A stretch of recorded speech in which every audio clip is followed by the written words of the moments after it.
Sebastián, ¿qué tal? Bienvenido a otro episodio de Deploycast. ¿Cómo estás? Muchas gracias, Omar. ¿Todo bien? ¿Y vos? ¿Cómo estás? Bien. ¿Qué tema nos toca hablar hoy? Vamos a hablar de un tema que estuvo en la boca de todos ya hace más o menos un año que viene, que es la crisis en tecnología o software, como prefieren decirle, y más o menos qué es dónde estamos hoy en día. Vamos a hablar también. Voy a hacer un poco de contexto quizás para las personas que no saben. Tuvimos una época muy buena en tecnología que fue época de la pandemia, 2021 será, 2020, comienzo de 2022, donde la pandemia hizo que todo se vaya para el lado de la tecnología. Lo que ya no era, lo fue, y entonces estuvo como un boom de eso, ¿no? Hoy estamos justo en la época que está bajando mucho la tecnología, muchos de los procesos que antes eran tecnológicos volvieron a ser manuales, y a eso sumarle que estuvo la burbuja cripto, que estuvo muchas empresas que también estuvieron en una burbuja, que empezaron a despedir gente. Entonces fue una sumatoria de todo que hoy estamos como en una especie de crisis o está pasando eso. No sé, por ejemplo, hace ya 8 meses que vienen despidiendo a una plantilla importante de empleados muchas empresas de tecnología. Así que están como esa especie de crisis. Yo, en mi caso, no la viví de cerca. Conozco gente que sí, que fue, digamos, despedida de su trabajo o que reducción de sueldo u otras cosas. Pero es todo por lo mismo, digamos, esa burbuja que hubo en el mundo cripto que hizo que muchas empresas perdieran dinero o que también que muchos productos no resultasen, ¿no? Sí, burbuja no solo en el aspecto en cripto, sino también digamos, en el sector financiero, bursátil, te diría. ¿Qué sucedió? Que cuando empezó la pandemia, muchos ahorristas llevaron lo que podían ahorrar al mercado bursátil. ¿Y cuáles eran las empresas más atractivas en ese momento? Las empresas de tecnología. ¿Por qué? Porque la lógica era que si todo el mundo está desde las casas y necesita trabajar de manera remota, necesita comprar un montón de insumos o productos digitales que antes quizás no necesitaba cuando iban a la oficina.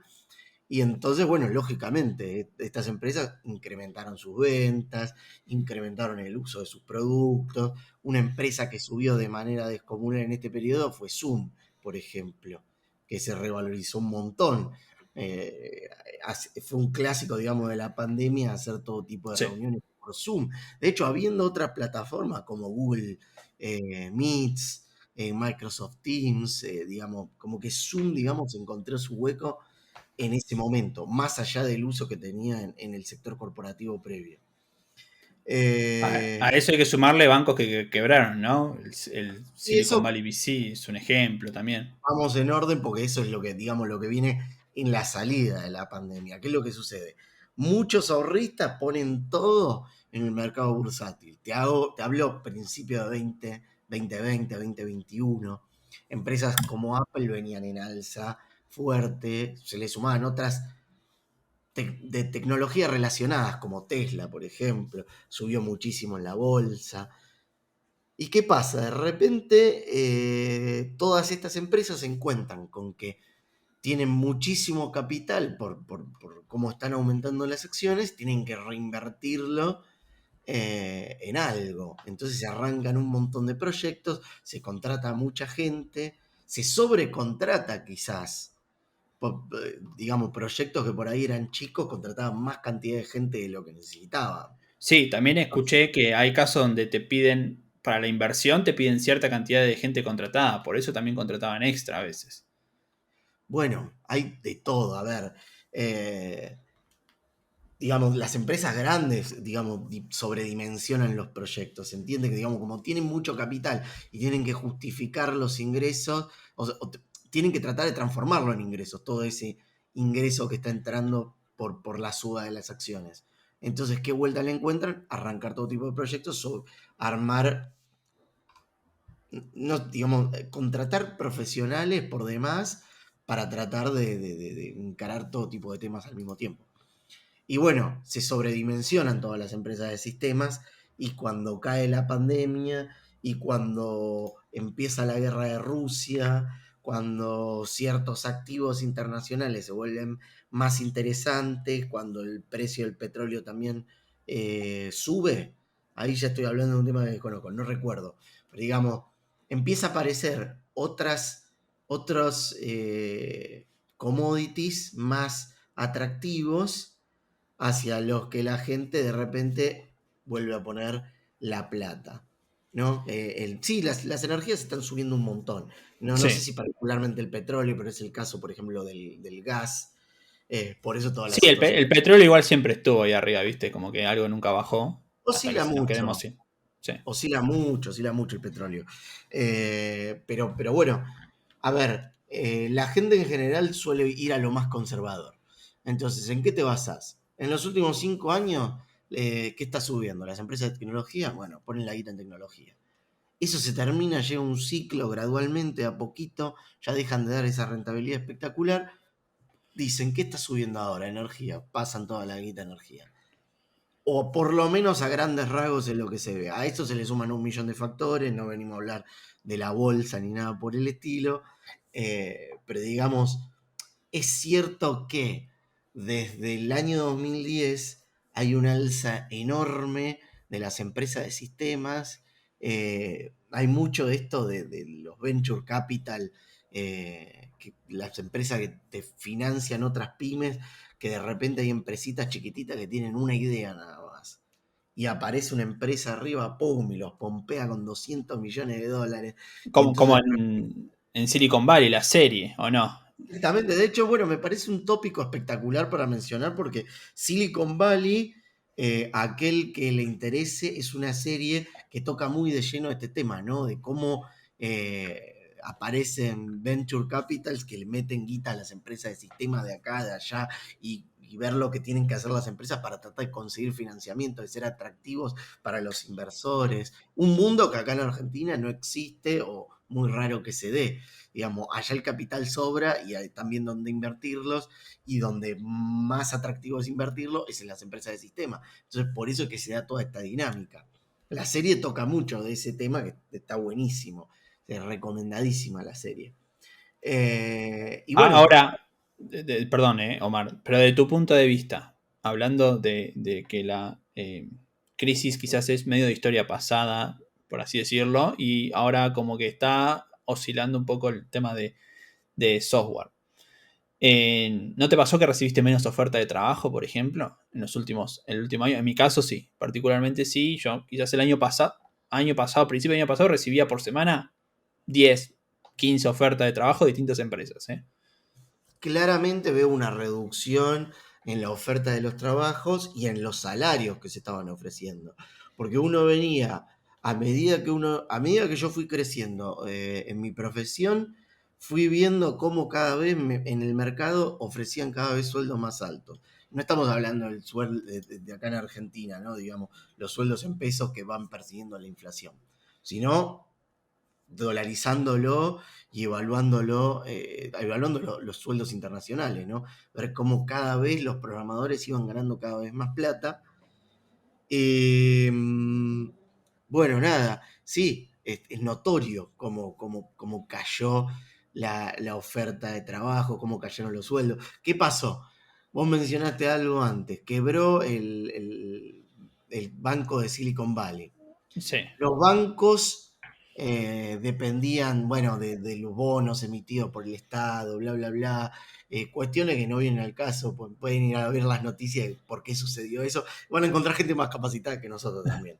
El caso es que de Estados Unidos, de alguna manera, por aumentar la tasa de interés, lo que hizo fue eh, hacer que quebrasen algunos bancos, entre ellos el Banco de Silicon Valley, banco que estaba en el corazón de la industria norteamericana de software, en el medio de Silicon Valley, en la cual muchas empresas, quizás no enormes, quizás no Apple y Microsoft y Twitter y las que conocemos, digamos, pero muchas otras más chiquititas tenían sus fondos ahí.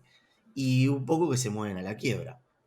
A eso se le suma que se pincha la burbuja de sistemas, la guerra de Ucrania afecta también mucho esto, la gente saca toda la guita que tiene puesta en las empresas grandes ¿con qué situación se encuentran? Che, nos sobran empleados y anuncian rajadas masivas de 10.000 empleados, 12.000 empleados, 15.000 empleados. Es tipo tremendo. Entonces, ¿qué Sí, pasa? Uno estaba buscando laburo en una industria que te decían que no alcanzaban los programadores para responder a la demanda de trabajo. Hay una estadística que escuché que dicen muchos profesionales de acá del mercado de Argentina, que es que en este mercado faltaban 10.000 profesionales por año. O sea, cada año entraban nuevas personas a programar y sin embargo a fin de año seguían habiendo 10.000 puestos disponibles que no estaban ocupados. Yo no sé si esa realidad se da todavía en el mercado argentino, como tampoco se da en el resto de los mercados internacionales. Claramente hubo un efecto rebote, una explosión de la burbuja. Vos como programador ves que en LinkedIn te llegan menos ofertas y ves que sí. las ofertas que antes decían puestos similares con tal seniority y tantos años, antes ofrecían 10 y ahora ofrecen 6. Entonces ves cómo va bajando drásticamente los sueldos, todo. Es totalmente cierto. ¿No le podríamos atribuir también un poco a la calidad del software que se hacía o que se hace hoy en día también esto? Es necesario a veces, vos hablaste, ¿no? Que las empresas grandes contratan quizás 15 ingenieros en una tarea que puede hacer ingenieros, hablando de software, ¿no? Hacer una tarea que puede hacer uno o dos quizás la hacen en lugar de 15. Y también que la calidad no es la misma, porque la sobrecontratación quizás causó que personas no tan capacitadas ingresen y bueno, también hubo bastante baja de calidad de software en ese momento, ¿no? Sí, Em, yo creo que la sí, calidad del software es una cuestión operativa, discrepo. No creo que la industria esté pagando las consecuencias de haber hecho mal software. De hecho, mal software existió siempre. Mal software se escribió durante el mejor sí, periodo de oro de la industria. O sea, si sobraba la plata, si había inversores dispuestos a invertir toda la cantidad de dinero que vos quisieras, y contrataba programadores de donde los conseguía y les daban sueldo y se ponían a programar y por ahí ni sabían programar. O sea, que en realidad la calidad del software nunca fue criterio para determinar si la industria estaba en estado expansiva o lo contrario. Entonces, tengo algunas estadísticas, a ver, y quiero ver a qué ver, opinas. te Puede ser. escucho.